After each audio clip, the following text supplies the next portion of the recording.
दोस्तों, आपने ये तो सुना ही होगा कि किसी देश की असली ताकत उसकी युवा पीढ़ी होती है। लेकिन नेपाल में अभी अभी ये ताकत खुलेआम सड़कों पर उतरकर सामने आई है। एक साधारण सा सोशल मीडिया बैन इतना बड़ा मुद्दा बन गया कि देखते देखते लाखों लोग सड़क पर उतर आए, हिंसा भड़क गई और आखिरकार प्रधानमंत्री के.पी. शर्मा ओली को अपना पद छोड़ना पड़ा।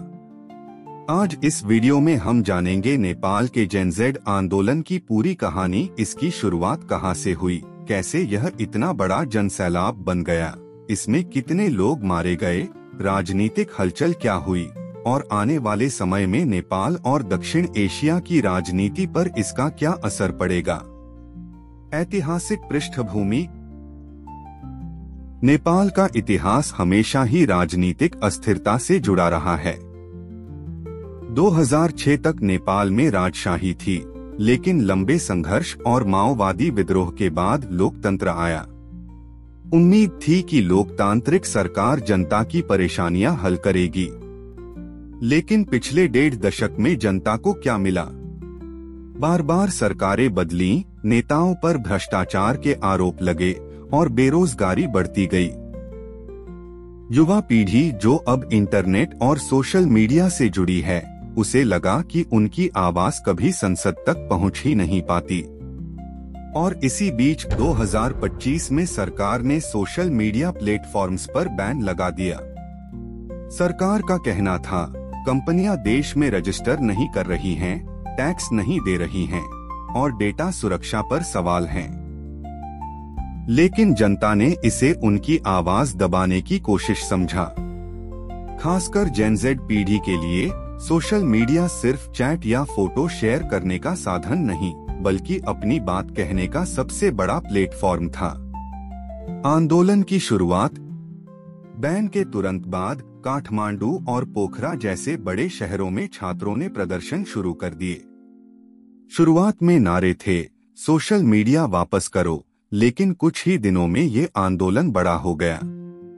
युवाओं ने कहा, ये सिर्फ इंटरनेट की लड़ाई नहीं है, ये भ्रष्टाचार, भाई भतीजावाद और बेरोजगारी के खिलाफ भी है।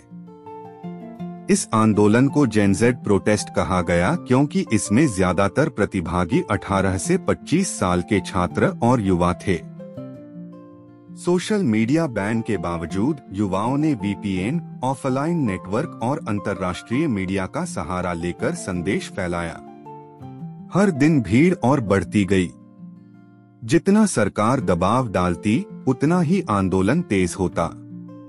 टकराव और हिंसा। सरकार को लगा कि पुलिस बल से ये आंदोलन दब जाएगा, लेकिन नतीजा इसके उलट हुआ। प्रदर्शनकारियों को तितर-बितर करने के लिए पुलिस ने आंसू गैस, वाटर कैनन और रबर बुलेट्स का इस्तेमाल किया।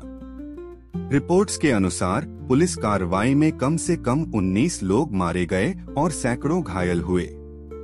गुस्साई भीड़ ने कई सरकारी दफ्तरों पर हमला किया, संसद भवन और अन्य प्रशासनिक भवनों में आगजनी की घटनाएं हुई।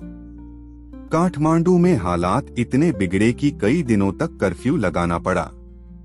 ये आंदोलन अब सिर्फ सोशल मीडिया तक सीमित नहीं रहा था, यह पूरे सिस्टम के खिलाफ विद्रोह का रूप ले चुका था। इस आंदोलन की सबसे खास बात थी जनता की एकजुटता। सिर्फ छात्र ही नहीं, मध्यम वर्ग, दुकानदार और यहाँ तक कि बुजुर्ग लोग भी युवाओं के समर्थन में सड़कों पर उतर आए।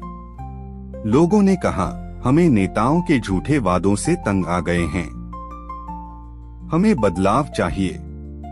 बहुत से माता पिता अपने बच्चों के साथ प्रदर्शन में शामिल हुए।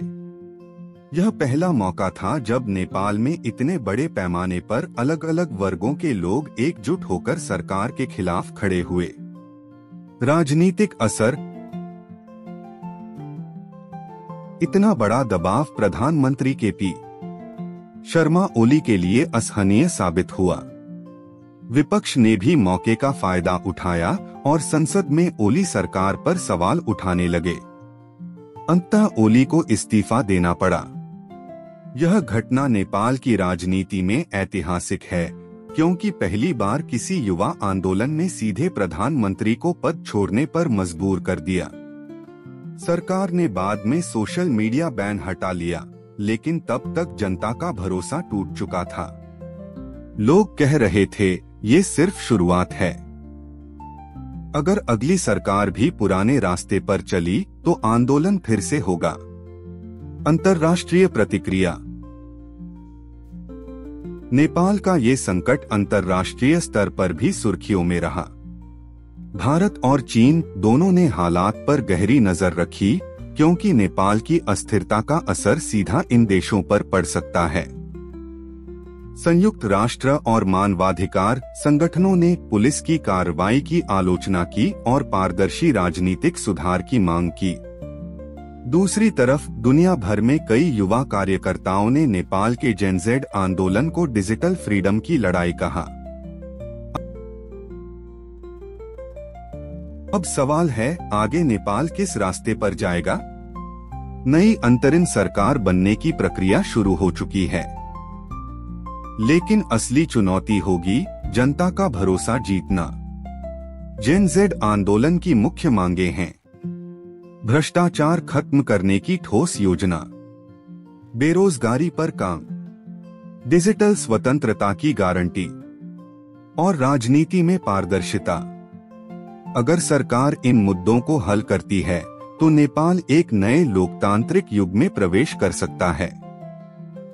लेकिन अगर फिर वही पुराने वादे और भ्रष्टाचार जारी रहा तो आंदोलन बार बार उठेगा।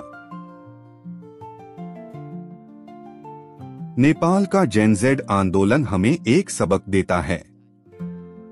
जब युवा एकजुट होते हैं तो बदलाव निश्चित होता है।